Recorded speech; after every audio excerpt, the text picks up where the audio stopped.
Hello everyone, आप देख रहे हैं स्वर्णिम बायोलॉजी क्लासेस और मैं शुभम तिवारी।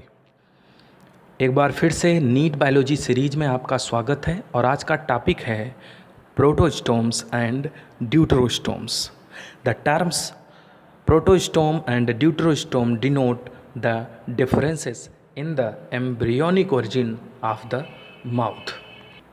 यानी प्रोटोस्टोम्स और ड्यूटरोस्टोम्स एम्ब्रियोनिक डेवलपमेंट के समय में माउथ कहाँ से बनेगा, इसमें अंतर बताते हैं। इनके डेवलपमेंट से ही ये अंतर स्पष्ट हो पाता है। आइए हम आपको बताते हैं। प्रोटोस्टोम मतलब ही होता है first mouth. Proto means first, stome means mouth. Protostomes में माउथ का निर्माण ब्लास्टोपोर से होता है। इसका एग्जाम्पल है एनीलिडा, आर्थ्रोपोडा और मोलस्का संघ के जंतु। ड्यूटरोस्टोम्स, ड्यूटरो मतलब सेकेंड और स्टोम मतलब माउथ।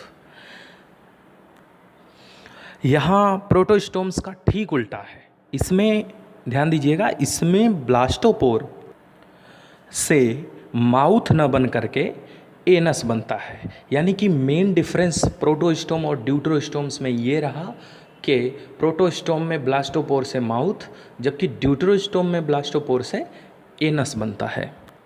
ड्यूटरोस्टोम्स के एग्जाम्पल्स हैं इकाइनोडर्मेटा और कार्डेटा। प्रोटोस्टोम्स और ड्यूटरोस्टोम्स में सीलोम के आधार पर भी अंतर होता है। साइजोसीलस और एंट्रोसीलस, ये हम आपको पिछले वीडियो में बता चुके हैं। अगर आपने अभी तक नहीं देखा है तो आप देखें। इसके अलावा भी प्रोटोस्टोम्स और ड्यूटरोस्टोम्स में कुछ डिफरेंस है, वो हम आपको बता देते हैं। प्रोटोस्टोम्स में क्लीवेज स्पाइरल होता है, जबकि ड्यूटरोस्टोम्स में रेडियल क्लीवेज होता है। प्रोटोस्टोम्स में क्लीवेज डिटर्मिनेट टाइप का होता है, निश्चित, और ड्यूटरोस्टोम में इनडिटर्मिनेट, अनिश्चित। प्रोटोस्टोम्स में जो एम्ब्रियो बनते हैं वो मोजैक टाइप के होते हैं, बिखरे हुए, जबकि ड्यूटरोस्टोम्स में रेगुलेटिव एम्ब्रियो बनते हैं एक निश्चित क्रम में। Animal body plans.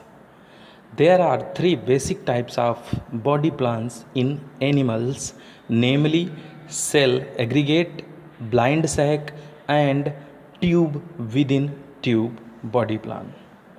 Then first cell aggregate. पहला है cell aggregate. Cell aggregate body plan is exhibited by sponges which are parazoans. Cell aggregate body plan स्पंजेज में यानी पोरीफेरा संघ के जंतुओं में पाया जाता है। यहाँ ये जंतु बहुकोशिकी होते हैं, उसके बावजूद सेल एग्रीगेट इन्हें कहा जाता है, क्योंकि कई सारी सेल्स होने के बावजूद ये न तो जर्म लेयर्स बना पाती हैं और न ही टिश्यू। उसका कारण ये है कि इस फाइलम में डिफरेंट टाइप्स ऑफ सेल्स पाई जाती हैं और वो अलग अलग तरीके से काम करती हैं। तो टिश्यू या जर्म लेयर तभी बन सकता है जब सभी सेल्स एक समान हो और मिल करके टिश्यू बनाएं। दूसरा है blind sac. Blind sac body plan is exhibited by some eumetazoans like cnidarians and flatworms. Cnidaria या सिलेंट्रेटा और प्लेटीहेलमिन्थीज फाइलम के जंतुओं में ब्लाइंड सैक बॉडी प्लान पाया जाता है। आप सोच रहे होंगे ब्लाइंड सैक बॉडी प्लान क्या है, तो हम आपको बता दें।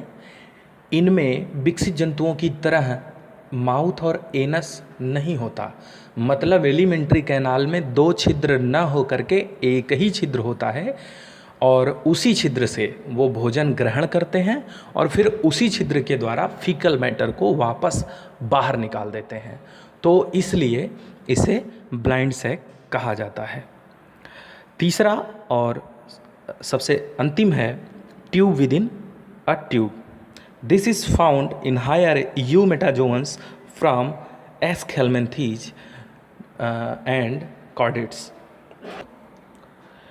मतलब tube within tube body plan aschelminthes से शुरू हो करके कॉर्डेट्स तक के जंतुओं में पाया जाता है। अब ट्यूब विद इन ट्यूब क्या है? तो उनकी बॉडी में their body consist of 2 tubes, the outer body wall and the inner gut. मतलब उनके बॉडी में 2 प्रकार की ट्यूब्स होती हैं, नलियाँ होती हैं। एक नली वो बोल रहे हैं बॉडी वॉल को, यानी कि शरीर का जो बाहरी अधिचर्म है, और दूसरी नली वो है एलिमेंट्री कैनाल, डाइजेस्टिव सिस्टम का। तो एक नली यानी कि बाहरी शरीर की नली के अंदर एक और नली है एलिमेंट्री कैनाल की, इसीलिए इसको ट्यूब विद इन ट्यूब कहा जाता है। अगर आपको इससे संबंधित कोई जानकारी चाहिए तो प्लीज़ आप कमेंट